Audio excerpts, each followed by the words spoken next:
All right. I'm not 100% certain where we got to yesterday. We didn't know. You definitely didn't finish. Not with this group. Did we get into the legislative branch in Article 1? Yes. Okay. Good. Did we get through the powers? Yes. Yes? Excellent. Good. Then we should be moving on to the executive branch. The executive branch is Article 2 of the Constitution. Okay, so if I didn't explain to you yesterday, let me go ahead and explain it to you now. Right? Your Constitution in your textbook is basically 2 pages, yes? Yeah. Please don't look at me weird like I didn't know we had a textbook. Yes, you have a textbook. Nothing, Ace. Just shh. We've had a textbook since the beginning of the school year. Okay? I did. He did tell us. Okay. Listen. Of the 2 pages that is it's 4 pages once you add all the amendments in, right? But of the 2 pages that are sans amendments, right? Without the amendments, basically 2 pages. Article 1 is essentially half of that. Article 2, which covers the executive branch, is another quarter of that. Right? That means that the executive branch is the most dominant or most significant, most powerful. Legislative branch is most dominant, significant, and powerful. Executive branch is second. Okay? So the executive branch exists in order to enforce the laws of the legislative branch. Right? But the President of the United States and the executive branch also has a wide variety of other responsibilities as a part of our system of checks and balances. And so all of this is a result of the system of checks and balances. Okay, so the separation of powers is the enforcement concept, right? But there are also certain things that sort of naturally have to be done by the president, i.e. foreign policy issues, right? You cannot have Congress, for instance, in control of the military. It simply does not make sense, right? We understand that? Because if one member of Congress tells you to do A and another member of Congress tells you to do B and you're in the Marine Corps, what do? You don't know. I have no idea. Right? You need a clear chain of command, which requires one human being at the top. That's the President of the United States. Article 3 is the judicial branch. All right, this covers the Supreme Court and the Supreme Court only. I need to make sure we're crystal clear on that. All inferior courts are actually controlled by Congress. Only the Supreme Court is its own entity covered under Article 3. The Supreme Court is also the least powerful of all of our 3 branches of government. They have what is called passive power. That means that the Supreme Court cannot do anything on its own accord. It can only do what people have asked it to do. Okay? That's what makes them passive. They do not have active power where they can go out and seek things. Okay? It's also important to note that justices and judges are appointed for life. This seeks to insulate the judicial branch from the other 2 because the judicial branch is the one who is interpreting the actions and behaviors of the other 2. They should exist outside of politics, and for the most part in American history they have. Maybe not quite as much anymore, but up until this point they have. And this is a relatively new concept. There is nothing in the Constitution about judicial review. Okay, but that is the power that we most commonly associate with the Supreme Court. That is the interpretation power, where the Supreme Court is reviewing the constitutionality of a law. Right? Are you confused, Lauren? No, sorry. Okay. Because it's not in the Constitution, and that does confuse a lot of people. But I need you to understand, when John Marshall created it in 1803 with Marbury versus Madison. Yeah, I think it's 1803. Right? He did not create it out of thin air. Okay? The concept of judicial review existed upon the writing of the Constitution. It's just not articulated in Article 3. All right. So, next, once we have written the Constitution and we have our 3 articles with our 3 branches of government, we have to figure out how to actually make the Constitution become a part of law. We have to enact it. This is the process called ratification. Okay? Now, I'm going to treat this like war, yes? Beginning, middle, end? Yeah? Okay, so we're gonna ratify it. That means the individual states have to ratify the Constitution. And that means each individual state legislature has to vote yes on accepting the Constitution as the governing document. The individual state legislatures can determine for themselves whether they want to do that via simple majority or supermajority or whatever. And the national government does not have any say over that. The first state to ratify is Delaware. that like important? Like, can we write that down? Told you I'm gonna treat this like wars, yes? What do you need to know in war? First, middle, and last, it's a turning point, right? Therefore, what you're going to need to know for the ratification of the Constitution as it pertains to the test, what is the first state? Delaware. Delaware. What is the number that matters, meaning the turning point? The turning point in this case is when it actually goes into effect with everybody. Why? So that you can record this? Son, I'm recording it. Okay? I'm recording it and it will go on. I'm trying to do better on your pen. I know, I appreciate that. I am recording it and it will go on D2L, thank you. All I need to hear is the beginning, middle, end. Delaware. We've only learned the beginning, Okay. which is what he said. So look, 9, just so we understand, 9 of the 13 have to ratify it, okay? And that's in the Constitution, right? Now, just so you understand, moving forward, we also have a process for the ratification of amendments that requires 3/4 of however many states there are, okay? So understand that you have to have 75% or more. 75% or more. 9 of 13 is, anybody here good at math? 9 plus 13? No, 9 divided by 13. Is that more than 75%? Yes, 8 divided by 13, is that more than, It's actually not 75. what is it? 69%. Oh, that's what it is, it's slightly lower. Yeah, you would have needed 10. Because 9 of 12 would be 75%. This is why I don't do math, guys. Sure. Right? But you only needed 9. You did not need the 10th. Only 9 had to agree with. So, in the future, though, you have to have 75% of the states in agreement in order to amend the Constitution. Slightly higher amendment requirement than original ratification. Again, I told you a minute ago, number 1 is Delaware. Delaware.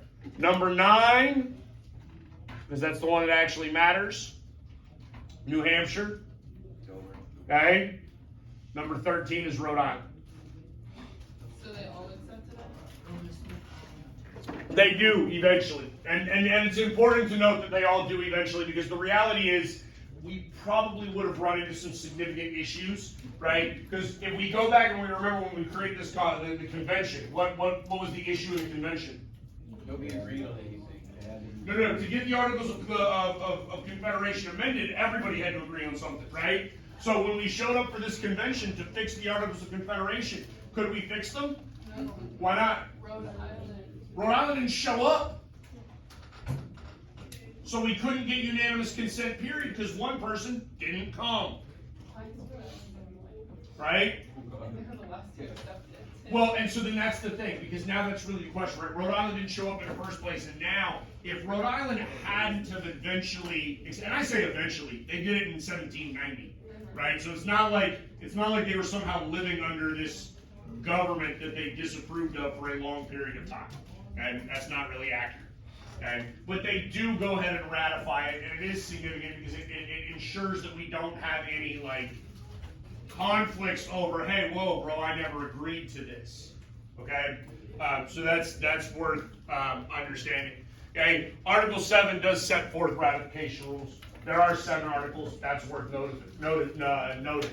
Okay, the fight for ratification, I think we mentioned this at least a little bit yesterday.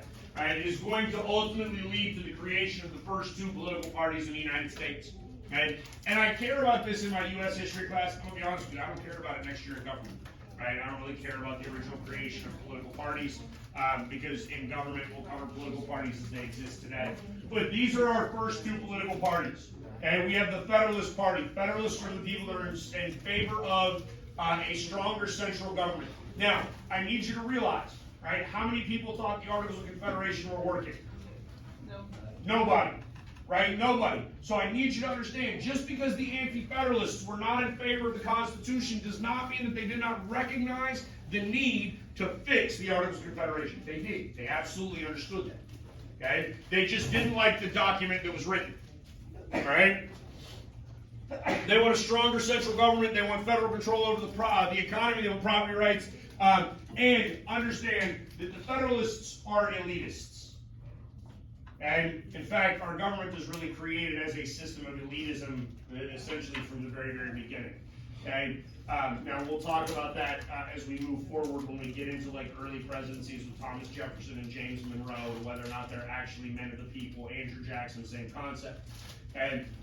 But the Federalists, who are obviously ultimately successful because the Constitution is ratified, the Federalists are the ones who are elitists and want to see an elite ruling class taking over. Okay?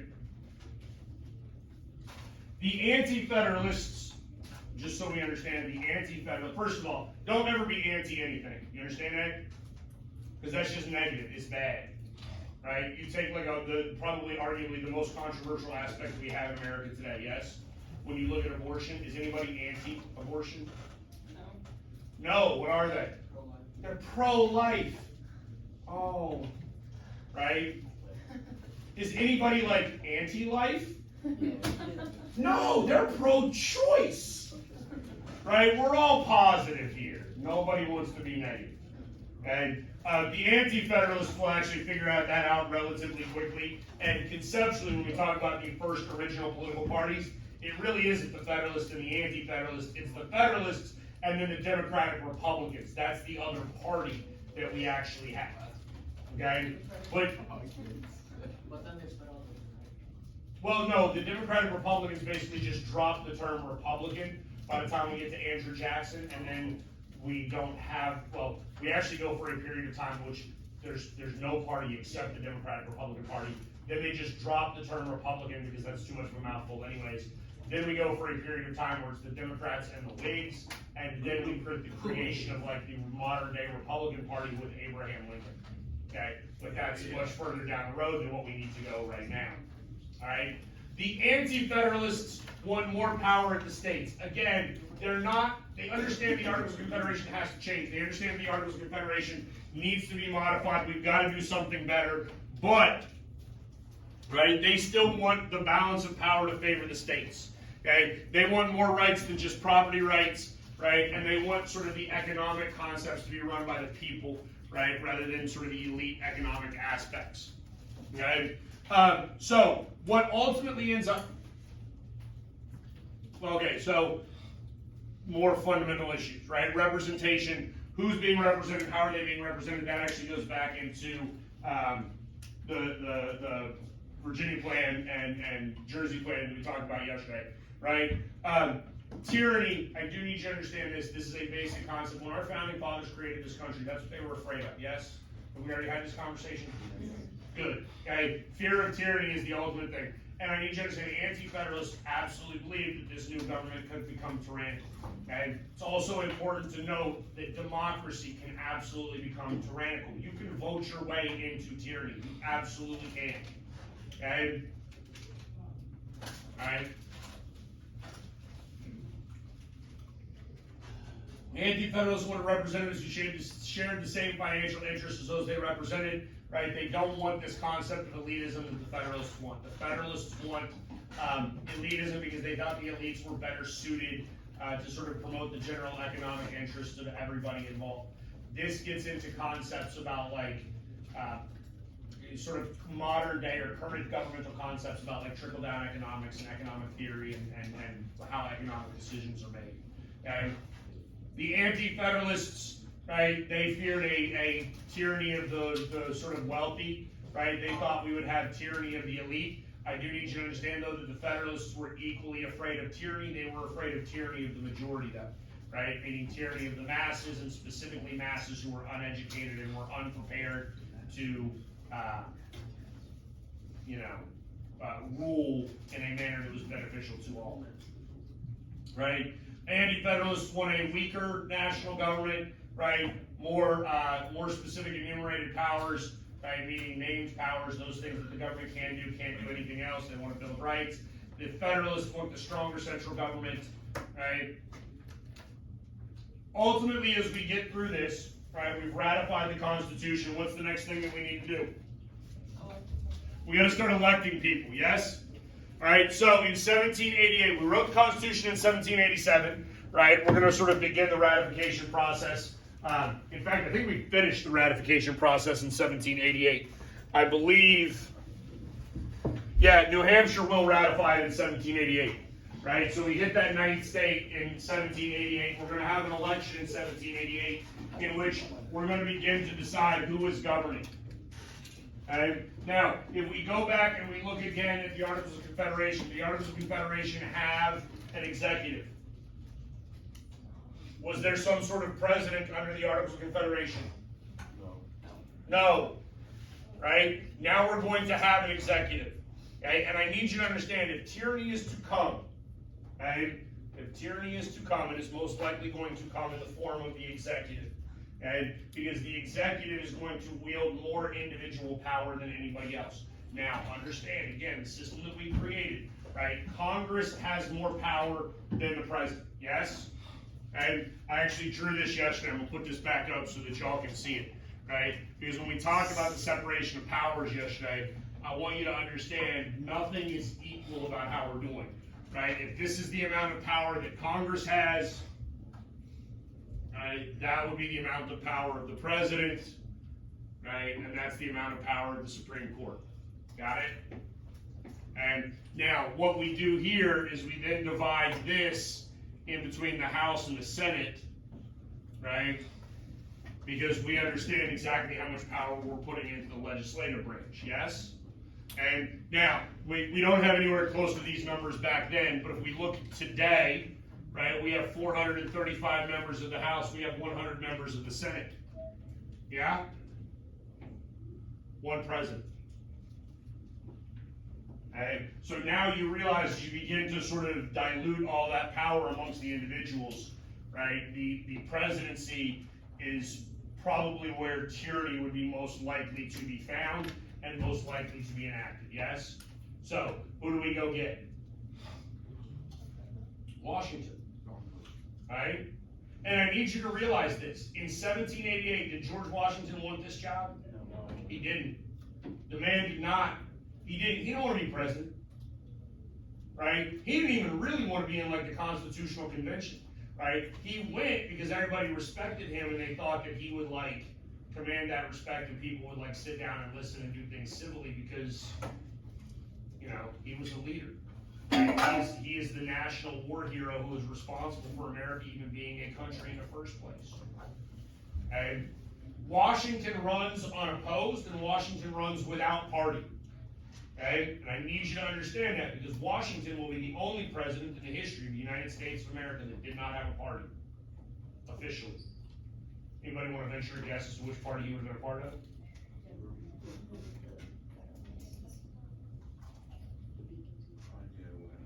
Let's just use the terms Federalist or Anti-Federalist because those are the only two that existed in his day. He'd be a Federalist, right? No, because he's the one who had to put down like Shays' Rebellion, which is the masses. He doesn't think the masses are sort of capable of self-governing, right? Because he thinks masses. He would be one of those people that thinks that the masses are too prone to like what's the word I'm looking for? Fanatical behavior. Basically being dumb. Not necessarily being dumb. I mean, maybe part of it is just dumb, but part of it isn't dumb. Part of it is being swept up in some movement to where you don't realize that what you're doing is like you're smart enough that when the movement's over, you can step back and be like, "Oh man, that was stupid," right? But you just don't get it at the moment, right? Because it's fanatic, right? So Washington probably, I would argue, probably would have been an elitist if that's where we're at, right? If he has a political party, okay, probably would have been a Federalist. We do have some vice presidential candidates. It's actually worth noting. It's worth noting that you did not need to win a majority of the vote even to be the vice president. You do have to have a majority to be the president. What? So like the president didn't just like say this is gonna be my vice president, like you had to be elected vice president. Okay, so we'll get to that in like a couple of elections. We used to elect the president and the vice president separately. Okay. right? In fact, John Adams, our second president of the United States, is a Federalist, right? The way that we used to do it is the Electoral College. Those are the people that actually vote for the president. They voted twice, once for president, and they voted a second time for the vice president. Okay, so one time, the way that it happened, we had John Adams, President of the United States, Federalist. We had Thomas Jefferson, Vice President of the United States, Anti-Federalist. They're not even in the same party, right? Then in 1800, we have Thomas Jefferson receiving 83 votes, right? And that, I think it was 83 votes, and that was the majority. He got the most votes. And a man named Aaron Burr also got 83 votes because he was the other Democratic Republican candidate. And so those are who all the people voted for that wanted to vote for Democratic Republicans, right? At that point, who's first? Who's the president? Who's the vice president? Rock, paper, scissors. Our system is flawed. We amend the Constitution almost immediately, right? And I'm talking past the first 10 amendments, right? Like obviously the first 10 amendments, the Bill of Rights were ratified in 1791, but in less than 10 years, we've had to write the 10th, 11th, and 12th amendments as well, right? To fix some of these things that we just sort of didn't realize would occur this way.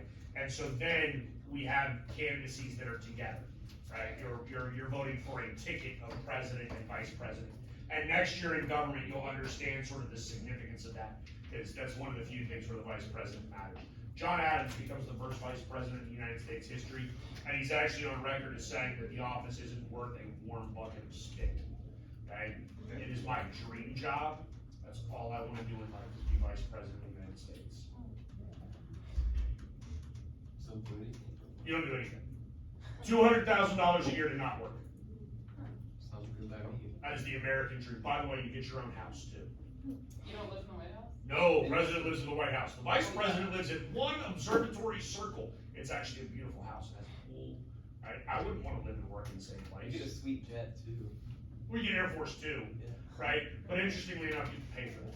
You should pay for Air Force too. Sometimes, if you're not traveling officially, right? There's actually instances where, like, you like, if your campaign, like when Kamala Harris flies around on Air Force Two now to campaign, which is not a part of her official duties, her campaign has to reimburse the U.S. government for that. Right? You wanna be elected? So the vice presidency is the greatest job ever. Like, that is dream job number one. Dream job number two is Supreme Court of the United States. And that's only because I'm appointed for life, and so I don't ever have to worry about losing my job, and I get to judge people.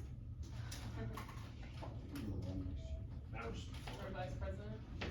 All right, so Washington becomes our first president of the United States. Washington is a relatively substantial figure in American history. So one of the things that I want you to understand is Washington does a whole bunch of different things, right? He is not simply a general, right? He is a plantation owner, that's actually like his home. It's now like a national historical site, right? This is Mount Vernon in Virginia. It's actually only about like 20 miles from DC. I don't know if it's actually 20 miles. It's relatively close, okay? Not super far away. We know, because we've already covered him as part of like the French and Indian War and then the American Revolution. We know he was a general. We know he's the commanding general of the Union Army, the Continental Army as we fought for independence. He goes to the Constitutional Convention. I want you to understand, Washington is an old man by this point. An old man, right? And have we had conversations yet about like life? We talked about life expectancy, yes? No?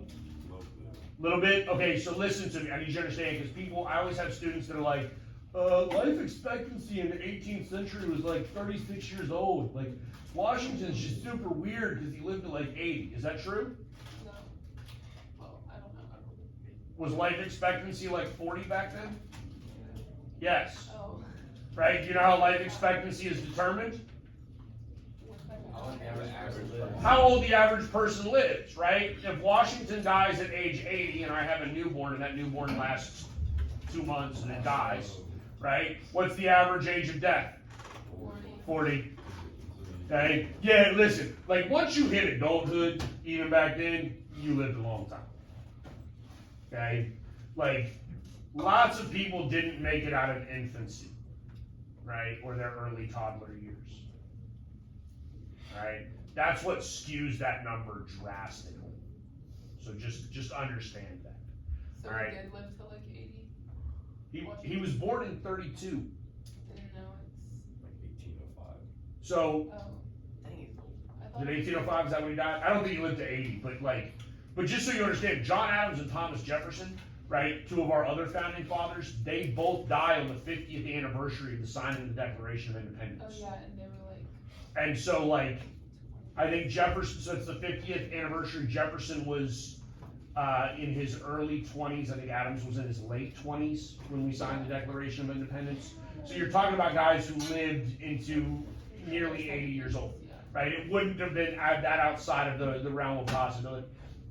James Monroe is going to become the 5th president of the United States. He's the last founding father to be president of the United States. He's not elected president of the United States until 1820, right? And I think he was 18 in 76, right? But Washington is still up there in years at this point, right? Because we're now talking about 1788, yes? All right, so that puts him at 58 years old, basically, as he's becoming president of the United States, right? Not exactly a spring chicken, but he is what he is, all right? I think we had covered this already under the Articles of Confederation, because this really is Articles of Confederation. We have land ordinance issues, we have land policy issues. Land is the only thing that the government has of value. And so I think we've already covered this, yes? Yes. Good, okay, what's up? Penny's basketball. All right. It is worth noting that there are some significant foreign tensions that are occurring as the United States becomes a country, right? And so Washington is going to have to deal with this. And although I think we'd actually covered that as well, this should be new. This is going to be part of the fight for ratification, which I probably should have had earlier as we talked about the Constitution. The fight for ratification is basically the intellectual and constitutional arguments, or not, and the intellectual arguments for why constitutionalism is necessary. Okay? Ultimately, when you look at the Federalists versus the Anti-Federalists, both sides are writing essays. Essays are how people interacted back in the day, right? It was how you would deal with things. Both of them are writing essays advocating for what they want, for what they believe, what they think is the best sort of course for this new nation. The Federalists are just better at this. Okay? And the Federalists are better at this in large part because they have Alexander Hamilton. Hamilton is absolutely an elitist, make no mistake about that, right? But Hamilton is also incredibly studious and diligent and hardworking. The Federalists end up writing, I believe it's 85, it's up there, 85 essays. Of those 85, I think Hamilton wrote 50 something of them. 51. 51? Are you a big fan of the musical? Yeah. Okay. Just understand that musical is not very accurate about a lot of things. Probably would be accurate on the number that he wrote. Let's say 51. I'll go with that because I haven't looked it up in a little bit, right? So he wrote 51. James Madison, who is really the father of the Constitution, he writes a number of them. And then a man named John Jay is the other author of the Federalist Papers. They all write under the same pseudonym, which is Pluvius, I think would be how you pronounce it. Format. What? No, not pluribus unum. Basically, they write under a pseudonym. They're not writing under their own name. Okay, and so they're just outlining why we should ratify the Constitution. The Anti-Federalists the Anti-Federalists do respond. Okay, they have their own set of essays that are being written. Okay, those are written under the pseudonym of Brutus. Okay, those are the Anti-Federalist essays, but there's only 12 of those.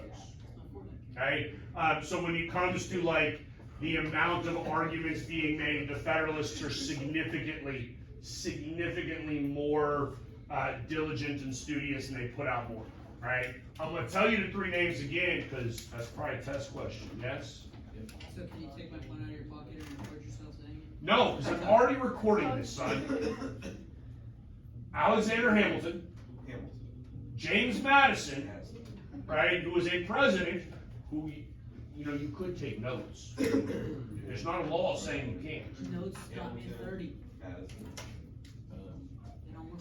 So I really need to tell you what got you 30. You and I both know what got you 30. It was not your bad notes. Delaware. Okay? Hamilton, Madison, Jay.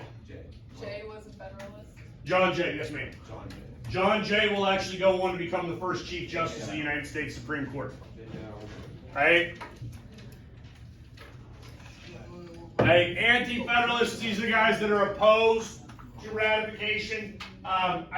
Look, there's a number of guys that you could put up here. Some of them are more important than others, right? Patrick Henry is the guy that, like, during the Revolution said, "Give me liberty or give me death." George Mason is the one who wrote the English Bill of Rights, right? It was all about individual liberty and individual freedoms. Thomas Jefferson is an anti-federalist. James Monroe is an anti-federalist.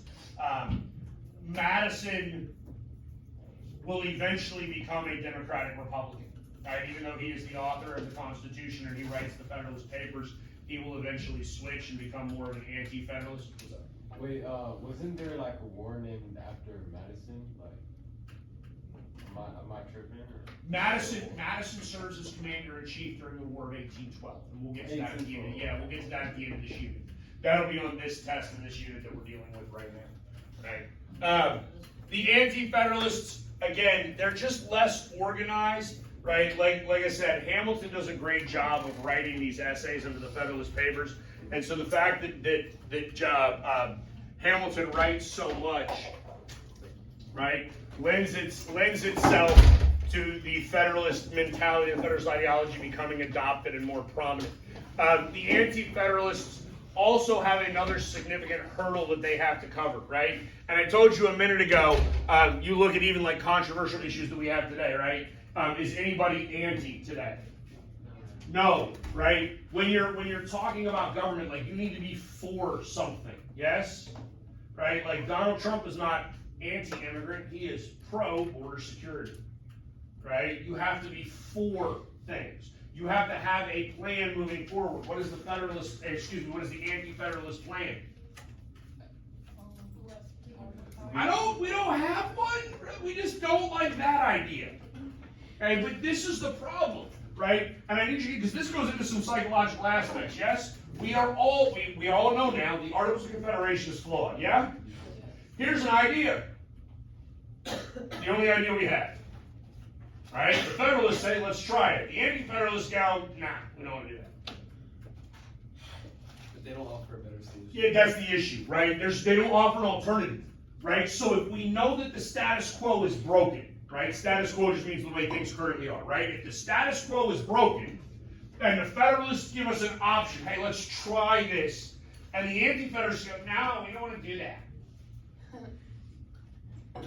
Okay, what do you want to do? I don't know. We don't want to do that. Yeah, that sounds like Well, 5-year-old. we have to do something. Something has to happen. Okay? Alright? So this is sort of a significant hurdle that the Anti-Federalists have to come up with as well. Alright? We're going to call this the Federalist era. Again, the creation of sort of the two-party state, Federalists and then the Democratic Republicans. Sometimes referred to as Jeffersonian Republicans, sometimes just referred to as Republicans. Jefferson is really going to be the father of the Democratic Republican Party. The father of the Federalist Party is really Alexander Hamilton. And interestingly enough, Hamilton probably would have become a president of the United States if not for two major factors. One, John Adams just absolutely kills things as president of the United States. He just destroys the Federalist Party. They've got like their little band pep rally, blow the horns as you walk to lunch thing. That's why. Does that make you happy then? Yeah, good. Okay. All right. So look, we're gonna usher in the Federalist era. I told you a minute ago, Washington, if he'd had a party, probably would have been a Federalist, right? John Adams will be the second president of the United States. He's absolutely a Federalist. Okay. They embrace urbanization, industrialization, commercial growth. The Federalist, if we talk about regional aspects, the Federalist ideology would be far more of a northern ideology. The Democratic Republican ideology would be more of a southern ideology in terms of culture, right? Because we've talked about the fact that New England and sort of Virginia and the Carolinas are very different culturally, yes? And this goes into our political parties as well. All right, so Washington does become the first president. Adams becomes his vice president. Washington is an uneducated farmer, had a bunch of different jobs. He is a wealthy plantation owner, although he's actually really not wealthy except as far as land and slaves go, right? Otherwise, he does not have a little bit. And Washington, as we create the government, Washington's also going to create our first bureaucracy, which means that we're going to have a cabinet. Those are ministers within the United States government. We have 4, right? Thomas Jefferson will serve as Secretary of State, Alexander Hamilton as Secretary of the Treasury, right? Henry Knox as Secretary of War, and then John Jay will be the first Chief Justice of the Supreme Court. These are people that are going to help him implement laws. Should I write all like those jobs down? And who did that? Secretary of State, Secretary of Treasury, you absolutely need to know. Hamilton and Jefferson, you need to know. Knox, I wouldn't test you on, right? Okay, wouldn't test you on Knox. Jay, you probably need to know. Well, I already told you need to know who Jay is, right? Because he's one of the 3 authors of the Federalist Papers. Yeah? Okay, it is also important for you to understand, I just told you a second ago, right? Who is the father of the Democratic Republican Party? Jefferson. Who is the father of the Federalist Party? Hamilton. They're working together under Washington's administration. Okay? Right? And this is important for government because you want to have like varying opinions in government. It's also probably worth noting, Secretary of State is the singularly most important position in the bureaucracy right now, like in the executive branch other than president. Secretary of State would wield more power than the vice president, the Secretary of Treasury, or any other secretary. Do we know what Secretary of State does? They oversee what? The state. Foreign affairs. Foreign policy. That is Secretary of State. The State Department is our department of our government that deals with foreign affairs. Because again, state is just another word for nation. Okay? It does not mean internally, right? It is not overseeing issues between like Maryland and Virginia. Right? Hamilton, again, wildly significant. This is one of only 2 guys to ever end up on U.S. currency, right? Well, I guess that's not true anymore because we're changing currency. We put all kinds of people on currency anymore, right? But if we go with bills, straight bills, right? Not the coins, okay? Straight bills. This is one of only 2 dudes to never be president of the United States who ends up on a bill.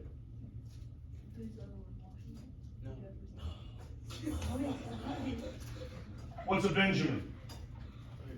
What? 100. Named after? Benjamin Franklin. Ben Franklin. Franklin was never president of the United States either. Okay? Right? But Hamilton is the Secretary of the Treasury, and he is going to basically implement his economic policies. So we talked about this earlier, right? He is a Federalist, right? He is anybody know where he's from? New York. Right? He is a New Yorker, right? He was actually born in Barbados, I believe. He was born in a Caribbean island and came to the United States as sort of an early teenager, I believe. Maybe late teenager, I don't know, during his teenage years. Anyways, he's from New York. He is absolutely a Federalist. He is an elitist. He is going to take over the Treasury Department and begin to engage in economic behaviors that are more elitist in nature. He creates a national bank. It is worth understanding that this dude is one of the, he is the predominant writer of the Federalist Papers, yes? He is actually quoted in the Federalist Papers as saying that the Bill of Rights was unnecessary, and I can't give you the direct quote off the top of my head, but he basically says that the Federalist Papers, that the Bill of Rights is unnecessary because there is no need to specify that the government cannot do something for which it was not given the power to explicitly do. You understand what that means? The Constitution, Article 1, Section 8, yes, lists all those powers that Congress has. Does Congress have the power to create a bank? Nope, not in there. No, ma'am. Not in there. Not in the Constitution. Who has the power to create a bank? Nobody. Yeah, Banks are private. Except they're not. We have a national bank so just. created by Congress. even though Congress doesn't have that authority. So is that like? He creates a national bank, right? He allows the United States government to create the Bank of the United States, even though according to the Constitution, they don't have that authority, but he argues that it's like implied. And I need you to understand, he's probably not wrong, right? If the Constitution of the United States affords Congress the opportunity to coin money, print money, borrow money, spend money, tax, do all of that stuff, do they need a bank with which to facilitate all of that? Yes. Yeah, probably, right? Kind of makes sense, yes? Hey, but I do find it fascinating this man is on record as saying that there is no need to specify that the government cannot do something if we didn't tell them specifically that they could, and then he takes over and what does he do? Something he was not allowed to do. How did they all agree to allow him to create the First National Bank? Like, Because one of the great things that happens when you become like president of the United States is you can just go to Congress and be like, hey, here's what we need to do. And for the most part, you're gonna get it done, right? Especially at this point, because we need to do a whole bunch of different things in order to establish ourselves as a country. And we know that economics is one of the major hurdles that we need to overcome, right? Because under the Articles of Confederation, we had no currency, couldn't pay back debt, couldn't tax, all sorts of issues. Hamilton says, look, man, you want to fix all the economic problems in the United States? Let me make a bank. And who wants to fix the economic problems in the United States? How many of you would fix the economic problems today if you could? Of course we would, right? And apparently I found out that a 20-ounce Dr. Pepper costs $4 now. One of my students, second period, said they stopped at the gas station this morning, paid $4 for taxes. That person's an idiot. I got a 44-ounce Dr. Pepper this morning for 99 cents. Okay, You're getting a fountain, that's different than a bottle. actual Dr. Pepper bottle. I'm talking about like the 20-ounce bottles. Yeah. Well, fair enough. That's a different conversation for a different time. Okay, you with me? All right. So Washington's legacy. Listen to me. I'm gonna test you on this, so you need to understand this. You need to understand the significance of George Washington's legacy. The United States of America does not exist the way that it exists today without George Washington. George Washington does three things that are wildly significant in terms of legacy. Number one, right? I told you, 1788 is the dude who want the job. No, but they're like, please, sir, please do it. Right? And so he's like, fine, I'll do it. Okay? And then 1792 rolls around, and we're still like a baby of a country. And so what do we need? We need a strong leader. And people go back to him and they're like, hey, Mr. President, will you do the job again? And he's like, no, I want to go home, man. I'm tired, I'm old, I want to go home. And they're like, but please, nobody can do it but you. Right? And he goes, fine, I'll do it. Right? And then 1796 rolls around, and what does everybody do? Will you please do it again? Please. Like, you're doing a great job. Like, he's happy, the country's okay, but please. And Washington finally puts his foot down and goes, no, I have to quit now.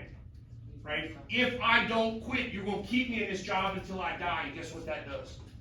It creates something called a precedent. Do y'all know what that word means? Yeah. That means how things have been happening in the past. All of a sudden, we would have a precedent of president for life. That's called a king. We don't want one of those. And Washington understands that. In fact, Washington serves 2 terms as President of the United States. And for the next 150 years, people serve their 2 terms and then walk away. Okay, I did my part, I'm done. Right? Do they have to by law? No. There's nothing in the original Constitution that says you can't be president for life. It's not until we get to the Great Depression and Franklin Delano Roosevelt that dude runs 4 times. He is elected president of the United States 4 times, right? In 32, 36, 40, and 44. And then in the 1950s, it don't take long. In the 1950s, we go, that was a terrible idea. We don't want to do that again. Right? And we amend the Constitution to where you can only be president for a maximum of 10 years. If Joe Biden dies today, Kamala Harris takes over. Yes? What? Okay. Obviously. She's the vice president. If Biden dies right now, he kicked the can right now. Like, I got an alert on your phone from CNN saying Joe Biden is dead. Right? Kamala Harris gets sworn in immediately. Yes? Okay? Kamala Harris, then let's just pretend for the sake of argument, Kamala Harris wins in November. Yes? She starts her first term in January. She would run again in 2028. She wins again in 2028. She starts that term in 2029. She would serve for 4 more years. She would actually serve for 8 years and 4.5 months, whatever. She can serve for over 8 years because she's finishing somebody else's term. Okay, that's why 10 is the max. If you serve more than 2 years of somebody else's term, right, then you're ineligible. Like if Donald Trump wins in November, right, he takes office in January, he dies in March, J.D. Vance takes over, right? Vance could only run at that point in 2028, right? 2024 would count as his because he served more than half of that term. Got it? All right. Number 2, Washington's farewell address. In Washington's farewell address, he does 2 things that become ultimately wildly important in terms of American legacy. Number 1, Washington says, hey, you see these political parties that we got? This is a bad idea, y'all. Bad idea. Political parties are a bad idea, and he is 100% correct. Okay? And number 2, he says, hey, y'all gotta stop with the permanent foreign alliances. No permanent foreign alliance. You know what that means? Like, Y'all understand if Russia were to attack Sweden right now, what happens? Right? Peyton is getting drafted and going to war and he's going to die. I think I'd live. Why would I get drafted? All of you will get drafted. I would live. Okay? So here's the thing. We have a permanent alliance called NATO. We have a permanent alliance called NATO. If Russia were to violate a NATO country, right, meaning if Putin invades a country that is a NATO nation, we have no option but to go to war. We are required contractually to go to war. We will send U.S. service members over to Europe and they will die fighting Vladimir Putin because we have a permanent agreement with these people. Not a good thing. Washington knew it, right? The problem is, do we have 2 political parties today? Yes. Did we listen to Washington? No. Do we have permanent alliances today? Yes. Did we listen to Washington? No. But we know that he was correct. Yes, ma'am. so like we couldn't get out of it even if we wanted to, like there's literally no way. No, I mean, you can violate contractual agreements all the time, and NATO would actually be a relatively easy one to violate because the countries that we're involved with NATO, they're already in violation of the contract, right? So like countries that are a part of NATO are supposed to spend 2% of their GDP on national defense in order to like strengthen NATO. They don't do it, right? We do. We spend half of our money on national defense. Whatever. All right. The Bill of Rights, you need to know those, but I'm running out of time, so you're going to have to go on those on your own. Adams' presidency, he does become the president of the United States in 1796. Okay? He only serves 1 term, and he only serves 1 term really for 2 reasons. 1, right, we will mess things up with the French. Okay? But more so than messing things up with the French is the Alien and Sedition Act. Right? Again, we wrote the Bill of Rights. Okay, you gotta go through that on your own, right? Bill of Rights, Amendment 1, freedom of speech. Yes? 1791, freedom of speech. Right? 1798, hey, that freedom of speech thing, that's a bad idea. You don't have it. Right? That's what the Sedition Act says. You don't have freedom of speech. So what happens? You guys sit down. Y'all don't need to get up until they bell rings. Sit down. Not in a nice seat, in a student seat. Okay? Alright? The Alien and Sedition Acts are what really kills the Federalist Party more than anything else. Got it? Lovely. Y'all making me finish early because you have no patience.